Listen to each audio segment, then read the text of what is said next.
morning, good afternoon, and good evening. So, hello to all my internet friends. We have a very interesting topic today. We're gonna talk about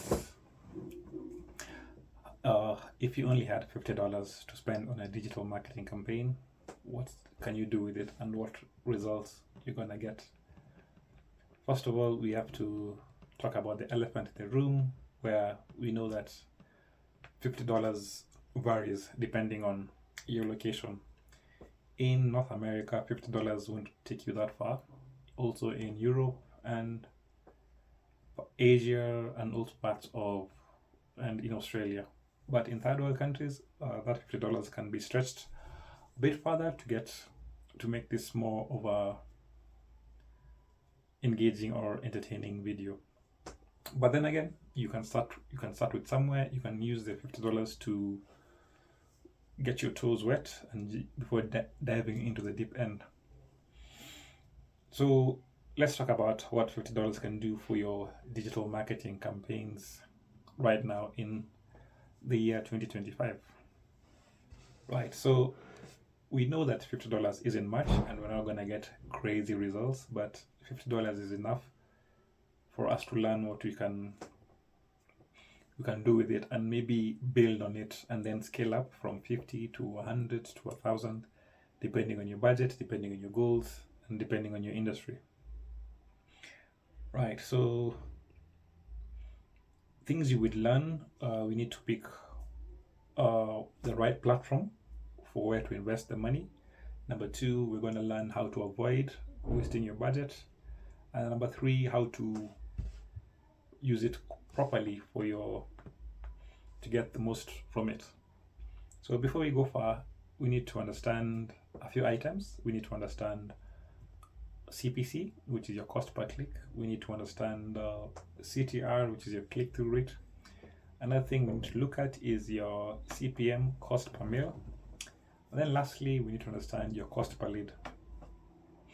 So a quick breakdown: if your cost per click is 50 cents, and then your conversion rate is 10%, this means you need 10 clicks to get one lead or one sale, which will be 10 by 50 cents, which is $5. And with our initial budget of $50, this means you'll get 10 leads from it. But before we go any further, let's talk about clarity. You need to be super and razor focused on your digital marketing goals. You need to know why you're running the campaign, whether you're doing it for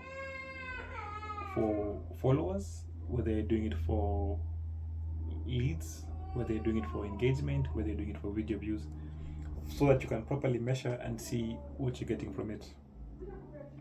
So for example, our goal is like, for this $50, let's get the most leads out of it. Right, so using Meta as an example, Meta, which picks up Facebook, which is Facebook and Instagram for this example, we're going to choose maybe, let's say, leads or messages as a campaign objective. So in terms of, you need to work on your audience, your buyer persona, rather, who your ideal client is, or your ideal business person. So we'll work on, you need to choose the right location. I'm in Kenya, so I will not pick the whole country, but I'll pick Nairobi or a suburb where I feel I'll be better served. Number two, I'll pick the age to limit the people who would see my ads, who maybe between 25 to 45. Another thing I would pick is the interest, because I'm in the digital marketing field. So I'm looking for business owners, I'm looking for entrepreneurs, I'm looking for business page admins as my ideal client. And then secondly, I'll have to pick a creative or come up with a creative that is really, really good, that will stop people in their tracks and look at my ad and click on it. And then another thing to consider is a very creative hook that will get people to react to my ads. Then when it comes to the budget, we have $50 to work with. So what I normally like doing is splitting it 70-30, where I'd go like $30 would be for targeting a cold audience, while $20 will be retargeting a warm audience. This is if I don't have any retargeting the same people who I've gotten. This is if I'm starting from scratch. If I have followers or the business has been around for a while, we'll come to that later. If I'm going to go the Google Ads way with the same $50, I would use only Google search alone. I will not go to YouTube yet unless I'm pushing a video. And with that,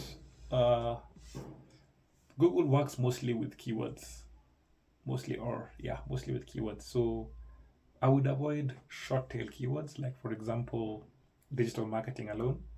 I would choose longer tail keywords like digital marketing agency in Nairobi, digital marketing partners in Nairobi, or digital marketing for an industry, let's say digital marketing for a hotel or tours and travel.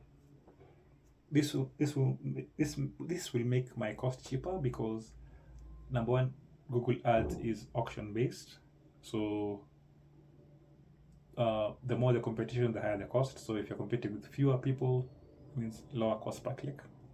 The keywords I would stick to exact market only, just to ensure my mind is not going anywhere. And then I'll use plenty of negative keywords, like for example, free, jobs, or course, which have been a problem for me. And then I'll obviously write good ad copy. And then again, I still use the same 70-30% split, where I'd use 50% for cold audience, then 30% for a warm audience. Right. So think about the two options between social media and Google Ads. You should know social media is good for building interest and retargeting. If your product is more visually based, like maybe, let's say travel, maybe let's say clothes and stuff, and it's also good for awareness and getting engagement. On the other side, Google Ads is very good for closing warm traffic. It's very good for finding out what people's intention is, and then it's better for getting sales. So if it's possible with a bigger budget, you're advised to have a mix of both Google and Facebook, Google and social media.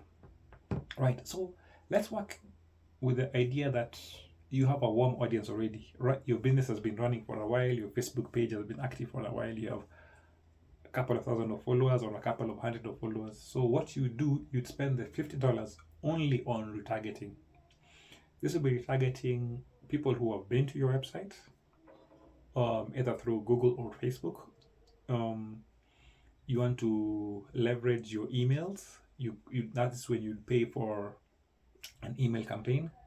And then you want to leverage people who have been in touch with your Facebook or your content, then to remind them about your business to get them back to sell to your product and service. So quick recap is you should always focus on one outcome with your limited budget. Even this applies for even if you have thousands of dollars, always focus on one objective. Number two, pick the platform that works best for you. Facebook, Instagram, TikTok, LinkedIn, or Google. Target really tightly. Save as much as possible. Target really tightly. Use creatives that arrest attention. And then lastly, learn from what you've done. I've made a couple of mistakes and you will too, but learn from what I've done and hope this works for you. Thank you.